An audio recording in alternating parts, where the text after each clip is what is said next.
કોતરવાડા ગામે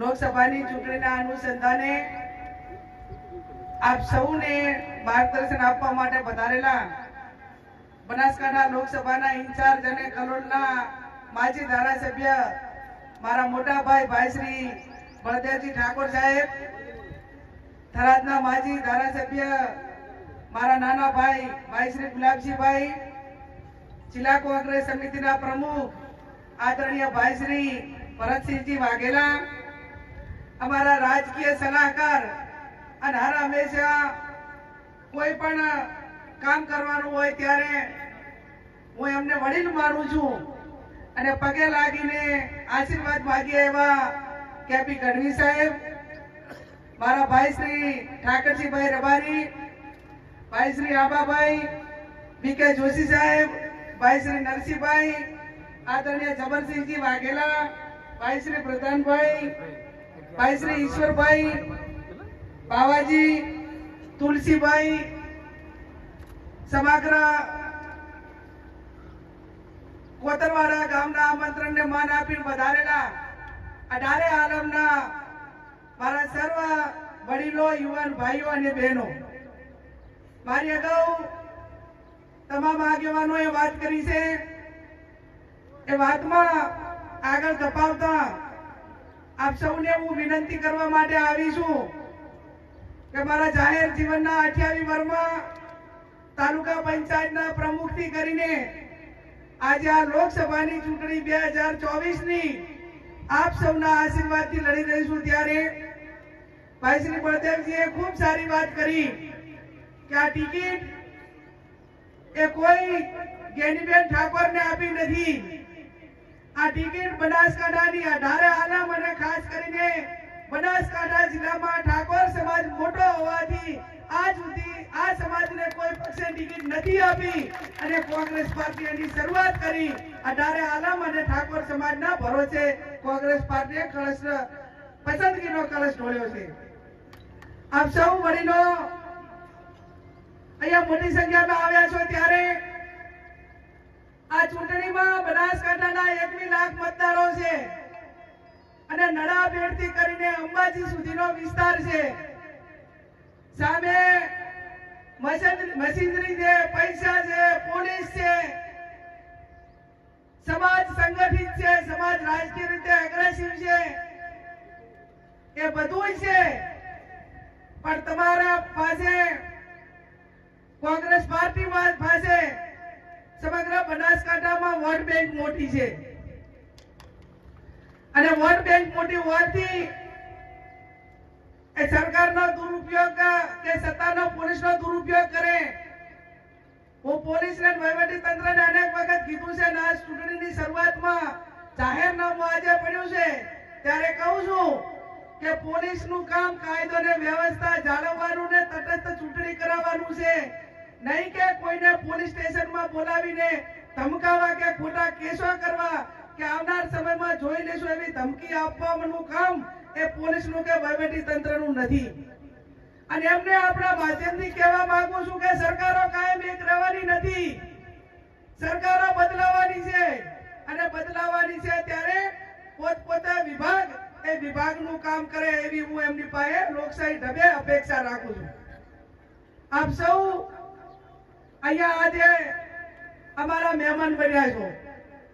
ભાઈ ગુલાબભાઈએ કીધું કે ગેનીબેન અમે તો 2 વખત તમારું મામેરું ભર્યું અને હવે આજે હું દિયોદર તાલુકા અને સમગ્ર દિયોદર તાલુકા પાસે જુવારું માંગવા આવી છું અને બાકીના જે તાલુકા છે એમની પાસે અધૂરું મામેરું પૂરું કરવા માટે આવી છું. હવે દિયોદર તાલુકા ને જુવારામાં જેટલું આટલા વર્ષમાં બાકી હોય એટલું આલોરું કાયદેસર ભાઈએ ભાગ આપવા પડે. એ અમારો વારસાઈ હક છે અને વારસાઈ હક છે ત્યારે હવે એ હકની અંદર કે પાછા નહીં રહો ને. ભાવની જનતાએ તો કુવાસી હોવા છતાં 20 વર્ષથી ત્યાં હાજરી છે. હવે બધાની જવાબદારી તમારી છે અને તમારી છે ત્યારે રાજકારણની જગ્યાએ મને આ બળદેવજીએ જે કીધું એ શબ્દોથી મારી જવાબદારી ઘણી વધી જાય છે કે તમે બનાસકાંઠા જિલ્લો શિક્ષણ રીતે ને ભલે પછાત હોય, ઠાકોર સમાજ શિક્ષણમાં કે ધંધા રોજગારમાં ભલે પછાત હોય, અહીંના કોંગ્રેસ આગેવાનો એ ભલે સત્તાના ઉલા માટે કરીને પેલું હોય, મારા બીકે ગઢવી સાહેબ હોય, હરસિંહ ચાવડા હોય કે અન્ય અમારા જે ધોરણદર આગેવાનો કહેવાય, માધવસિંહ સોલંકી થી કરીને બધાય કે એક એવી દીકરીને 28 વર્ષમાં તૈયાર કરી છે કે એ દીકરીએ બનાસકાંઠા જિલ્લાનું ગૌરવ વધાર્યું છે અને ઠાકોર સમાજને કોલર ઊંચો કરીને એને એ સ્થિતિનું નિર્માણ કર્યું છે. મને ઘણી વખત મળતી ના બધાય કે ખરેખર આ ગેનીબેને અમને ગૌરવ અપાયું છે કે આટલા 25 વર્ષમાં રાજકારણમાં હોવા છતાં એ ચાહે વાડા પાણી હેઠ નથી આવી અને કોઈ સમાજનો ઠપકો નથી આવ્યો.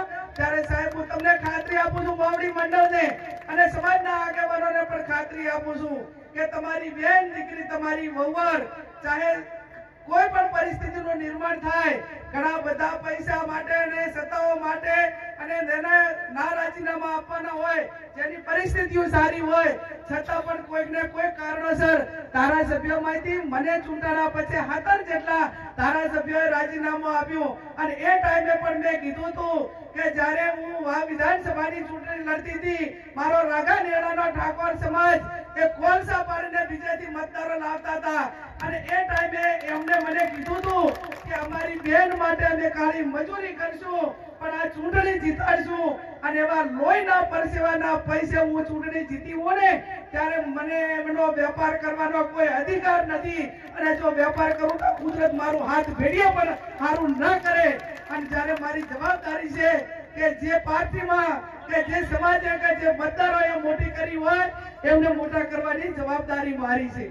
ત્યારે ફરી આપ સૌને હું ખાતરી આપું છું કે સમગ્ર ઢાળે આલમ એ ઠાકોર સમાજને ખૂબ પ્રેમ લાગણીને સ્નેહ આપે છે. આજે ઠાકોર સમાજ હોય, કોંગ્રેસના આગેવાનો હોય, આ તમે ઢાળે આલમ હોય, તમામ સમાજના વડીલો હોય, એને તમે મને મોટી કરી છે અને મોટી કરી છે એટલા માટે મોટી કરી છે કે હું ધારાસભ્ય તરીકે ચૂંટાણી હોઉં, આ કેશવજી હોય, અમરતજી હોય, દિનેશભાઈ હોય, બળદેવજી હોય, બીજા આગેવાનો હોય, આ બધાને મોટા કરવા વાળો પણ ઠાકોર સમાજ છે અને એ સમાજ જ્યારે રાજકીય રીતે અગ્રેસિવ હોય ત્યારે બીજા સમાજોને હાચવવાની જવાબદારી પણ ક્યાંક ને ક્યાંક ઠાકોર સમાજની થાય છે. ત્યારે આપ સૌ કાયમી બીજા સમાજોનું રક્ષણ કર્યું છે, એમને ક્યાંય હેરાનગતિ નથી થઈ અને એ હેરાનગતિ કોઈ પ્રકારની ઠાકોર સમાજ તરફથી નથી થઈ. એટલા માટે કરીને ચેક સર્વે રિપોર્ટ હોય અને કોંગ્રેસ પાર્ટીએ લોકસભા સુધી ટિકિટ આપી હોય તો એ તમે બધાને મદદરૂપ થયા છો. એ આબરૂના કારણે આ કોંગ્રેસ પાર્ટીએ ટિકિટ આપી છે. આપ સૌને ફરી બે હાથ જોડીને વિનંતી કરું છું કે હજી મીટિંગો અલગ અલગ થશે. આજે જે સંખ્યામાં આવ્યા છે એનાથી 50 ગણી સંખ્યામાં જેતરે પાલનપુર ફોર્મ ભરવા જવાનું હોય ત્યારે ફોર્મ ભરતી વખતે સમગ્ર બનાસકાંઠા જિલ્લાના એક નારો છે કે બનાસની બેન ગેની બેન અને એ જ્યારે ફોર્મ ભરતી વખતે રિક્ષા હોય, છકડા હોય, ટ્રેક્ટર હોય, હોન્ડા હોય અને જે પણ સાધન તમારી પાસે છે એ તમામ સાધનને બેનનું ફોર્મ ભરવાનું હોય તો આઈ જેટલા છે એટલા બીજાને પણ અમે કહેશું કે દે આવો એ બે જણા આવજો. હારો રૂડો પ્રસંગ હોય ને ત્યારે આપણે હજોડે જતા હોય છે એટલે મારે મહિલાઓની સંખ્યા પણ ફોર્મ લોકસભાનું મહિલા ભરતી હોય અને 20-50% મહિલાઓ બહેનો ના હોય તો બધા પ્રસંગ પણ ના શોભે. એટલે પ્રસંગને શોભવા માટે કરીને તમે બધાય જે ફોર્મ ભરવા આવવાના છે બધાય 2 જણા આવજો અને બાકીનું થોડું જે બનવું હોય એટલા પ્રમાણમાં બરોબર છે કે હમણાં બધા રાજકીય રીતે બેન કે ઘણી વખત મને સરપંચો ના બધા કીધું તમે સરપંચને કેમ નથી લાવતા, મહિલા સરપંચ હોય તો એ મને એમ કે એ વોટ લઈને જીત્યા હોય તો એ આવશે. એટલે બિચારા ધમકાવવાનું ખરું પાછું પણ છતાં પુરુષ પ્રધાન દેશ છે એટલે આપ સૌ અહીંયા મોટી સંખ્યામાં ઉપસ્થિત છો. ઘણો બધો ટાઈમ થઈ ગયો છે. કેપી સાહેબે બધા આગેવાનોએ સૂચન કર્યું એમ ચૂંટણી સમય દરમિયાન ઠાકોર સમાજ કોંગ્રેસના સૌ આગેવાનો વડીલો ખૂબ સંયમ રાખે. જેને જે બોલવું હોય બોલે, પણ આપણા મોઢાથી કોઈ ખરાબ વસ્તુ ના બોલાય. હમણાં તો એક ભાજપના આગેવાન ના શબ્દો બોલવા ના બોલ્યા. મને અનેક લોકોએ કીધું, અનેક લોકોએ કીધું, તો છતાં મેં એમને એમ કીધું કે ભાઈ એમના શબ્દો એમને મુબારક. એક ભારતીય જનતા પાર્ટીના આગેવાન એમ થઈને એમ કહે કે આ તો એક કોંગ્રેસની મંત્રા છે અને ગામડે ગામડે નીકળી પડી છે. આ શબ્દ જ્યારે ભાજપના જવાબદાર આગેવાનો બોલતા હોય ત્યારે આપણે એના અમે બીજો જવાબ કાંઈ નથી આપવાનો.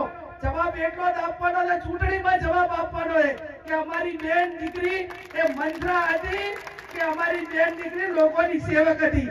અને એ જવાબ જ્યારે તમારે બધાએ સાથે મળીને આપવાનો છે ત્યારે વિશેષ ના કહેતા આપ સૌ ઘરના પૈસે 1 રૂપિયો કોઈને ફોન પણ કર્યો નથી.